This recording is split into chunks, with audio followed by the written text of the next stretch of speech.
Hello friends. So या व्हिडिओमध्ये आपण क्रियाशीलमधील शारीर या टॉपिक बद्दल बघणार आहोत. ओके. सो आयुर्वेदामध्ये शरीराला फार इम्पॉर्टन्स दिला आहे ऑब्व्हियसली, कारण आपल्याला शरीरावरच व्याधी होतात आणि तेच दूर करायचे असतात. सो शरीर म्हणजे काय, त्याची टर्मिनॉलॉजी ही आपल्याला आयुर्वेदाने दिली आहे. ती बघा, शरीराची निरुक्ती.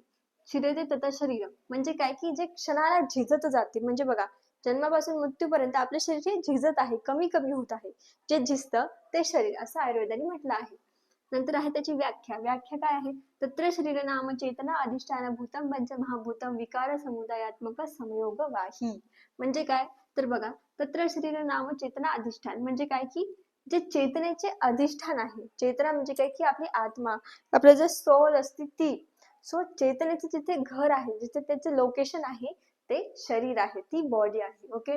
नंतर काय, भूतम पंचमहाभूतम विकार समुदायात्मकम संयोग वाही म्हणजे काय, की जे पंचमहाभूतांच्या विकारापासून बनलेले आहे ते शरीर आहे. पंचमहाभूत म्हणजे काय, की आपली जी सृष्टी आहे, ओके, आपले जे वर्ल्ड आहे, ओके, जे युनिवर्स आहे, ते नॉन लिव्हिंग थिंग्स आणि लिव्हिंग थिंग्स यांनी बनलेलं आहे. ठीक आहे, बरोबर. सो यांच्यामध्ये काही घटक असतात, 5 घटक.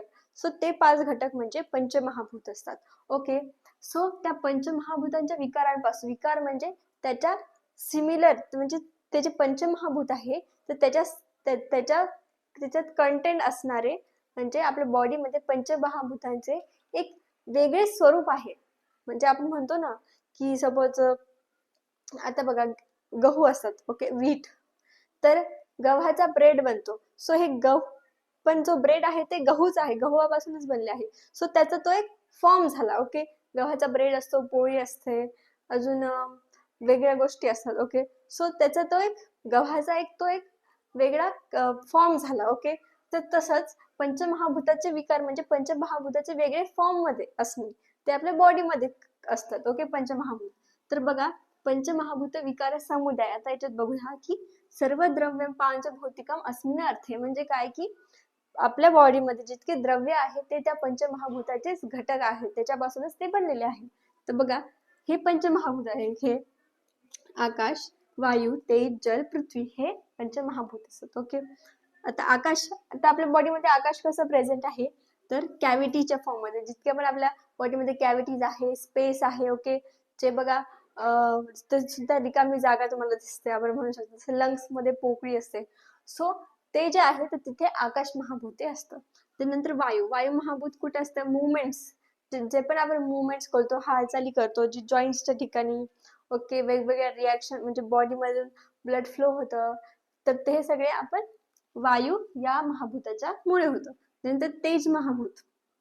तेज महाभूत कुठे असतं, पित्त दोषामध्ये, आणि ते टेम्परेचर, बॉडीचं टेम्परेचर तयार करतं. ओके. सो बॅलन्स करतो. सो तेज महाभूत म्हणजे अग्नी. सो हे पित्त दोषामध्ये सुद्धा असतं. पित्त दोष आपल्या बॉडीमध्ये असतो. नंतर आहे जल. जल कशात, रक्त, मूत्र. ओके. आपल्या बॉडीमध्ये आपण म्हणतो 70% पाणी आहे. ओके. सो ते जे पाणी, ते जल आहे, तर ते रक्ताच्या स्वरूपात आहे. ओके. मूत्र युरिनच्या स्वरूपात आहे. त्यानंतर पृथ्वी. पृथ्वी हा महाभूत सुद्धा आपल्या बॉडीमध्ये प्रेझेंट आहे. ते कशाच्या स्वरूपात, बोन्स. आपले बोन्स बघा जड असतात. जे पण जड वस्तू आपण म्हणू शकतो ते पृथ्वी महाभूताच्या मुळे असते. नंतर नख असतील, आपले केश असतील, ते पृथ्वी महाभूताचे कॉन्स्टिट्यूएंट आहे. सो हे असं याचं हे समयोगवाही हे विकार जे आहेत ना, हे सर्व जे विकार आहेत, ओके, आपल्या बॉडीमध्ये, आणि हे पंचमहाभूत आहे. सो हे दोघं जे असतात तर हे यांची समयोगवाही म्हणजे एकत्रीकरण, म्हणजे एकत्रितपणे आपल्या बॉडीमध्ये राहत असतात. सो त्यालाच आपण शरीर असं म्हणतो. कळलं. बघा, शरीराचे पर्याय काय आहे, काय, देह, शरीर आणि तनु. ओके. ठीक आहे.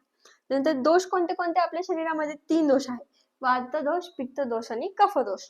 नंतर हे धातू किती आहे, 7 धातू आहे. रस धातू, रक्त धातू, मांस धातू, मेद धातू, अस्थि धातू, मज्जा धातू आणि शुक्र धातू, असे टोटल 7 धातू आहे. नंतर मल किती आहेत, 3.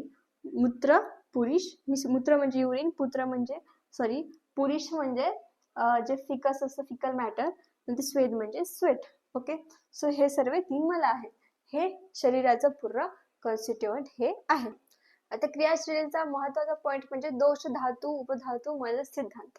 म्हणजे याच्यामध्ये आपण त्याचं ब्रीफ एक इंट्रोडक्शन बघूया. ठीक आहे. सर्वात पहिले बघूया दोष. सो दोषची निरुक्ती काय आहे, दुषयंती इति दोषा म्हणजे काय की जे दुसऱ्यांना दूषित करतात. आता दुसरे म्हणजे कोण? तर हे जे शरीरात धातू आहेत, मल आहेत, उपधातू आहेत, तर यांना ते दूषित करतात, ते दोष असतात. म्हणजे आपली बॉडी आहे, ओके. बॉडीमध्ये 3 प्रकारचे दोष असतात, ते ऑलरेडी प्रेझेंट असतात, ओके, जन्मापासून. ते बॅलन्स स्टेटमध्ये असतात. पण जेव्हा ते इम्बॅलन्स होतात, कमी किंवा जास्त होतात, तेव्हा ते काय करतात, जे दुसरे आपले बॉडीचे ऑर्गन्स असतील, धातू, ठीक आहे, मला जे काही असेल, त्यांना ते हानी पोहोचवतात, त्याला ते दूषित करतात, ओके. सो दॅट्स वाय त्यांना दोष असे म्हणतात. त्यानंतर आहे धातू. धातूची निरुक्ती काय आहे? शरीर धारणाचं धातव, ओके. बघा, शरीराचे जे धारण करते त्याला धातू म्हणतात. ऑब्व्हियसली आपले जे रक्त आहे, जे अस्थी आहेत, ओके, जे मांस आहेत, ते आपल्या शरीराला धारण करणारे, म्हणजे त्याच्यापासून आपले शरीर बनले आहे ना. सो दॅट्स वाय ते धातू. बघा, तर ते धातू कोणते आहेत? रस, अश्रुक, मांस, मेदो, अस्थि, मज्जा, शुक्र आणि धातव. कोणते? रस, रक्त. आता इथे रस, रक्ताच्या ऐवजी इथं अश्रुक टाकला आहे, ओके. सो इथे रक्त धातू आहे, ठीक आहे. अश्रुक हा त्याचा रक्त धातूचा सिनोनियम आहे, ओके. त्यानंतर मल. मल बघा काय आहे? मलनीकरणात मल म्हणजे काय? तर शरीरात जे साठलेले असते, ऑब्व्हियसली मल हे आपल्या शरीरात साठलेले असते, ठीक आहे. आणि शरीराचे, आणि शरीर हे मलिन करतात. ऑब्व्हियसली मल का बरं? कारण ते आपल्या बॉडीला मलिन करतात. जर ते तसेच राहिले खूप वेळेस, तर ते आपल्या शरीराला मलिन करतात, घाण करतात, म्हणून त्यांना मल असे म्हटले. त्यानंतर उपधातू म्हणजे काय की धातू भ्रष्ट उपजायन्ते तस्माते उपधातव. म्हणजे जे धातूंपासून निर्माण झाले आहेत ते त्याचे उपधातू. बघ, जसे टायटल असतं एक, आणि नंतर त्याच्या खाली सब टायटल असतं, सेम. धातू आणि उपधातू, म्हणजे धातूपासूनच उपधातू तयार झाले, आणि ते शरीराचे पोषण करतात. हे सुद्धा शरीराचे पोषण करतात, कारण धातू सुद्धा शरीराचे पोषण करत असतात, पण हे धातूंच्या बरोबरीत थोडे कमी पोषण करतात, ओके. बघा, आता धातू काय दिले आहेत आणि त्याचे हे उपधातू आहेत. सो बघा, रसधातूचा उपधातू आहे स्तन्य आणि रज. त्यानंतर रक्तधातूचा आहे कंडरा आणि सिरा. त्यानंतर मांसधातूचा आहे वसा आणि त्वचा. मेरुधातूचा स्नायू, ओके.